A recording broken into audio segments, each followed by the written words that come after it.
Melania Trump sues liberal TV show host for insulting Barron. What happens next shocks everyone. Melania Trump takes on the entertainment industry in a shocking legal showdown after a late-night host targets her son, Barron, with a cruel joke. What unfolds is a jaw-dropping battle of ethics, power, and justice that will leave you questioning how far a mother will go to protect her child. It started innocently enough, the kind of late-night jab we've become almost numb to. The studio audience in New York chuckled, a nervous, anticipatory sound, as the host, the titan of liberal satire, leaned into the microphone. His target? Barron Trump, a teenager who had mostly navigated the treacherous waters of public life with quiet dignity. The joke itself wasn't even particularly clever, more a cheap shot about his perceived awkwardness, amplified by the host's signature sneer. But something about the delivery, the dismissive wave of the hand, the smirking approval of the audience, it felt different this time. It felt mean. Within minutes, the clip was a wildfire on social media. Hashtag #ProtectBarron trended alongside predictable hashtags of outrage and defense. The usual suspects lined up, cable news pundits screaming into their respective echo chambers. But this wasn't just political fodder. This touched a nerve. Back in her Manhattan penthouse, the muted glow of the city skyline painting the walls, Melania Trump watched the clip. A knot tightened in her stomach, a familiar coldness spreading through her veins.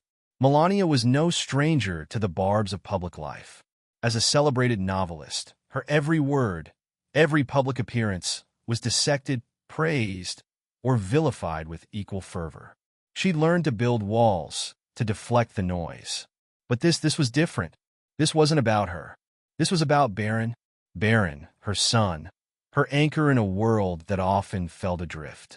He was 16, a boy on the cusp of manhood, navigating the usual teenage anxieties amplified by the relentless glare of his mother's fame. He craved normalcy, the anonymity that his life stubbornly refused to grant him. And now this. Did you see this? Oh. Barron's voice was tight, his usually bright eyes shadowed with hurt. He stood in the doorway, phone clutched in his hand, the glow illuminating the raw vulnerability on his face. Melania's carefully constructed walls crumbled. The cool detachment she'd perfected over years of public scrutiny dissolved, replaced by a primal, protective rage. This wasn't about politics. This wasn't about free speech. This was about her child being targeted, mocked for the simple act of existing. "Yes, I saw it," she said, her voice low, dangerous. "And it stops now." The next morning, the world woke up to the headline. Melania Trump sues late-night host for defamation and intentional infliction of emotional distress. The reactions were immediate, explosive. The late-night hosts, Julian Frost and Chloe Sterling, faces plastered across every news outlet, were initially dismissive, almost amused. "A slap suit," Julian declared on his show, a sardonic grin plastered on his face. "Try to silence comedy." Shocking, I know, coming from someone who writes fiction for a living. Chloe, equally defiant, echoed his sentiments on her own program. "If you can't handle a joke, maybe stay out of the public eye," she quipped, earning a roaring applause from her studio audience. But beneath the bravado, a flicker of unease began to simmer. Melania Trump wasn't just some fleeting celebrity. She was a literary force, known for her sharp intellect and unwavering resolve. And she had the resources, the platform, and the burning maternal fury to make them pay. The legal filings were meticulous, detailing not just the specific joke, but the pattern of mockery, the dehumanization of a minor for the sake of cheap laughs. Melania's lawyer, a formidable woman named Isabella Rossi, didn't mince words. "This isn't about stifling comedy," Isabella stated in a press conference, her voice cutting through the cacophony of reporters. "This is about accountability. It's about drawing a line. Children, regardless of their parents' professions, deserve to be treated with respect and dignity. Words have consequences, and Mr. Frost and Ms. Sterling are about to learn that lesson the hard way." The lawsuit became a cultural flashpoint, igniting fierce debates about the boundaries of comedy, the responsibilities of public figures, and the vulnerability of children in the digital age. Comedians rallied to Frost and Sterling's defense, decrying the lawsuit as an attack on free speech. Newspapers published op-eds dissecting the nuances of satire versus bullying. Social media became a battleground, with hashtags both supporting and condemning Melania Trump trending globally. Amidst the storm, Melania remained a steadfast presence. She gave no interviews, issued no further statements. Her focus was laser-sharp, protecting her son. Barron, initially withdrawn and embarrassed, found strength in his mother's unwavering support. He saw not just a famous author, but a fierce lioness defending her cub. As the legal proceedings began, the atmosphere in the courtroom was thick with tension. Julian Frost, usually so confident and charismatic, seemed strangely subdued. Chloe Sterling, known for her fiery wit, fidgeted nervously in her seat. Facing Melania Trump's unwavering gaze, the weight of their words seemed to finally settle upon them. The prosecution presented a compelling case, highlighting the emotional distress the jokes had caused Barron, the invasion of his privacy, the exploitation of his image for entertainment.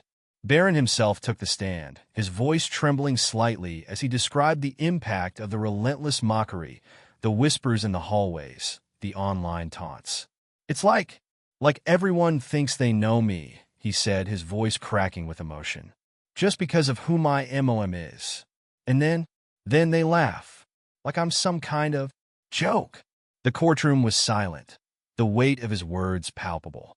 Even Julian and Chloe seemed to shift uncomfortably in their seats. The defense, predictably, leaned heavily on the First Amendment, arguing that their clients were merely exercising their right to free speech, engaging in political satire. They presented clips of past jokes, attempting to normalize the targeting of public figures and their families. But Isabella Rossi was relentless. She meticulously dismantled their arguments, pointing out the crucial distinction between criticizing a politician and mocking a child. She played clips of Frost and Sterling shows, highlighting the gleeful, almost malicious tone they adopted when targeting Barron. "This is not satire," Isabella declared, her voice ringing through the courtroom. "This is bullying disguised as comedy, and it has real-life consequences." Then came the turning point, the moment that truly shocked everyone. A surprise witness was called by the prosecution, Martin Davies, a former writer for Julian Frost's show. He was nervous, his hands shaking as he took the stand, but his testimony was devastating. He described a toxic environment within the writer's room, a relentless pressure to push boundaries, to generate controversy at any cost. He revealed emails and memos detailing discussions about targeting Barron, not for any comedic insight, but simply to generate buzz, to provoke a reaction. "It wasn't about being funny," Martin testified, his voice barely above a whisper. "It was about being vicious. The more outrage we could generate, the better." He recounted a specific meeting where the joke about Barron was pitched. He had voiced concerns, suggesting it was going too far, that it was targeting a child. His concerns were dismissed, even mocked. "Don't be such a snowflake, Martin," Julian had said, his voice dripping with sarcasm. "It's just a joke. The kid will get over it." Chloe had chimed in, her laughter sharp and dismissive. "He's a Trump. He's fair game." The revelation sent shockwaves through the courtroom. Julian and Chloe's carefully constructed defense crumbled. The narrative shifted.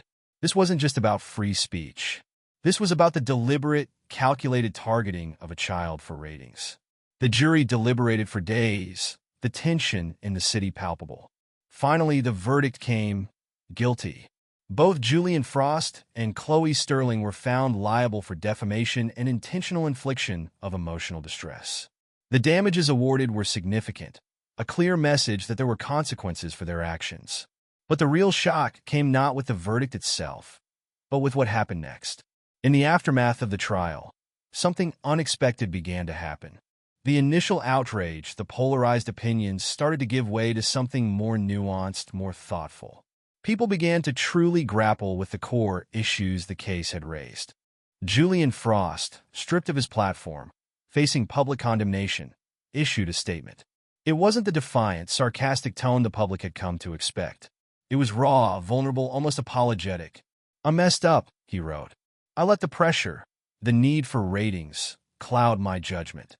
I hurt a kid, and for that, I am truly sorry. Chloe Sterling, similarly humbled, took to social media to express her remorse. We hid behind the mantle of comedy, she admitted. But we crossed a line, and we need to do better.